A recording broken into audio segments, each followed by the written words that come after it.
Another female driver that mixes her time in the media is Shannon O'Sullivan. She's here at Albury and we've got a chance to catch up with her. Shannon, great to see you here at Albury. Yeah, no, thanks for having me. It's a good carnival here and it's great to be able to get up to one of them. Now, how are you enjoying doing your media and your driving? How are you going combining them both? I really enjoy it. I think it's good for me. I get to manage my time on both, and I love talking about horses, so it's nice to sort of get paid for that and get to bring my passion into the sport a little bit and get to explore that. And yeah, it's just great that HIV have sort of given me that platform for it and wanting to keep pushing the young people in the industry and utilising what they've got in their knowledge based on the driving side as well and push that forward. As like myself and Steve Cleve, we're both drivers, and yeah, no, it's been great fun.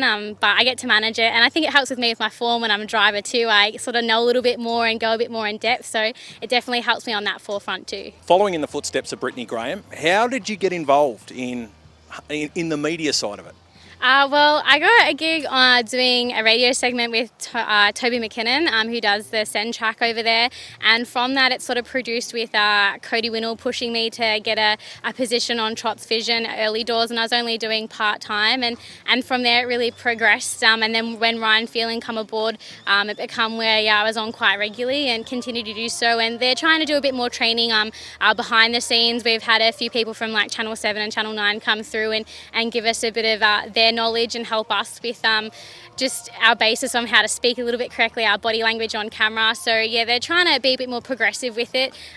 So that's sort of how it started. But as I said, from it, I've always been a good talker, so I think they sort of noticed that, and I think they wanted to sort of push that a little bit more forward. And as I said, I don't mind getting paid to talk. And what about being able to be a part of the big events? Obviously, you're a harness racing fan, but to be there when the big moments are happening, that's got to be pretty special. Oh, it's unreal just to see the quality of horses. Like just recently with Hunter Cup, we got to see Leap to Fame in person, and he's just unreal. I don't know if you've seen him in person, but he's not overly a showcase horse where he's got a blaze or anything like that, but just the way he looks and holds himself, you know he's a good horse. And I got goosebumps watching that race at Hunter Cup night, just the way he did it on the track and to see him afterwards. So those things where you get to sort of see those horses up close and personal, they're always things I'm going to remember. And yeah, I just hope we get to see a few more like him in the coming future. There's a few on the rise, but yeah, he's a superstar at the moment. What about rival trainers and drivers? If you say something they don't like, do they let you know?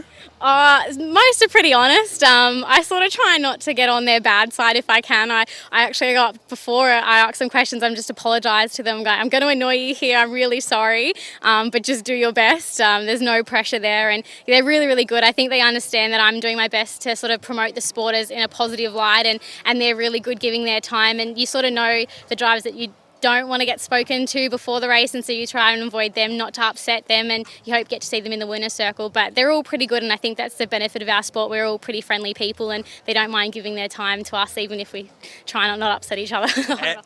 And what about your future? Like, do you want to get more involved in the media? Are you happy with the balance you've got at the moment? I really do like the balance I've got at the moment. I actually haven't really spoken to too many people about this, but I'm actually off to Canada coming up in May. I'm sort of stepping a little bit away from the horses. I'm 25 now, and I've just recently completed uni, and I've been doing the sport for quite a bit and building up in the media, but I thought it was time to sort of travel the world a little bit before I get a little bit too old, and then whether I'm in a relationship or have a mortgage and have those things that sort of hold you back from doing those things. So I thought it was a good time, and I'll go over there I got a 2-year visa, but I'll go there for 6 months. But I've had Ryan Phelan and also Greg Gangle. Ryan sort of spoke to me and said if I wanted to work at Mohawk doing the media stuff there, I've definitely got a line there to get into there straight away. So that will probably be in my sights over there after the first 6 months of me just enjoying a bit of a holiday. And what did you study at uni?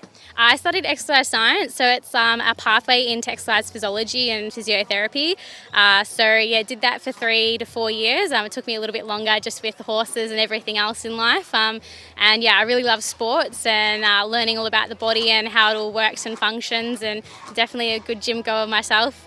So yeah, just trying to keep fit and healthy to drive these horses. Well, congratulations on what you've done so far in your career. Got a big one in front of you. All the best of luck. Thank you so much.